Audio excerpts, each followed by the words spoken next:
Assalamualaikum warahmatullahi wabarakatuh. Nama saya Juan Rizky Maulana dari SI 4202 akan mempresentasikan modul 8 yaitu transisi dari analisis ke desain menggunakan diagram interaksi.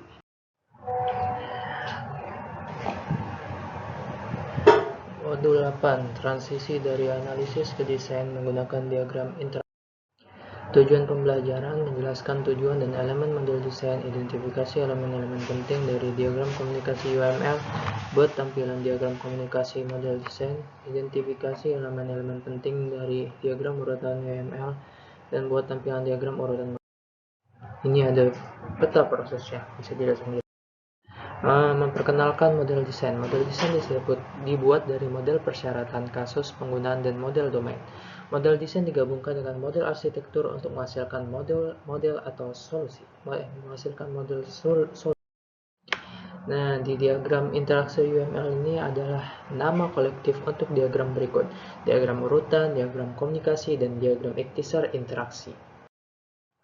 Di sini ada setiap diagram interaksi UML digunakan untuk menunjukkan urutan interaksi yang terjadi antara objek selama satu atau dua skenario use case, sepotong skenario satu kasus penggunaan.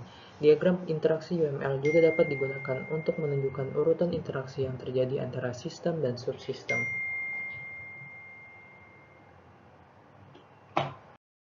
Analisis membantu Anda memodelkan apa yang diketahui tentang proses bisnis yang harus didukung sistem.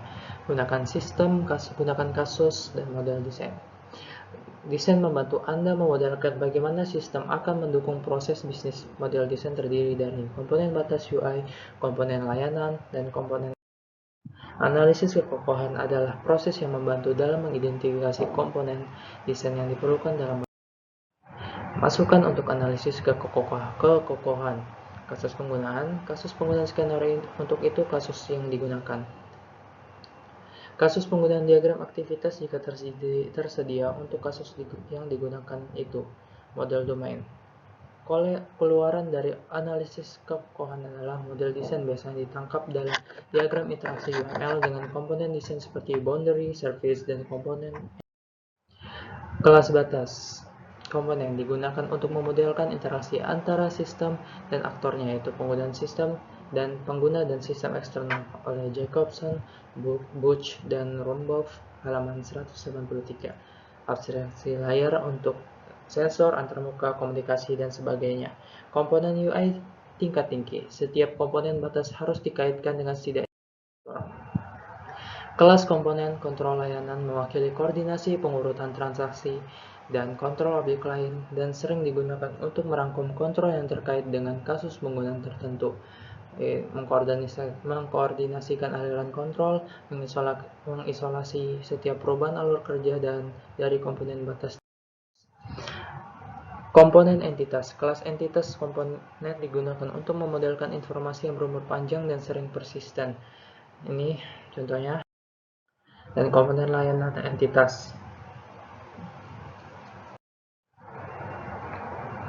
Komponen batas sering dapat mengambil atribut dari komponen. Menjelaskan proses analisis kekokohan. Pilih kasus yang digunakan, terus buat diagram komunikasi atau diagram urutan untuk memenuhi aktivitas kasus yang digunakan, dan konversi diagram tersebut komunikasi menjadi diagram urut atau sebaliknya. Mengidentifikasikan elemen-elemen diagram komunikasi diagram komunikasi. Variasi dari elemen-elemen diagram komunikasi. Sebuah pesan dapat menunjukkan nama pesan, panah arah, dan nomor urut yang menggambarkan urut. Cara membuatnya ini bisa dilihat sendiri karena waktunya. Itu langkah pertama, tempatkan aktor. Langkah kedua, identifikasi komponen lain, identifikasi komponen entitas, identifikasi interaksi, identifikasi mode, dan contoh diagram. Dua diagram komunikasi berikut menunjukkan pandangan yang lebih rinci tentang Great Reservation. Skenario primer berhasil dan kedua skenario sekunder yang tidak berhasil. Contoh ini diagram urut fragmen. Bisa Rahman. Oke, ringkasannya, diagram interaksi digunakan untuk mengidentifikasi komponen desain yang memenuhi kasus penggunaan. Interaksi objek dapat divisualisasikan dengan UML, diagram komunikasi, diagram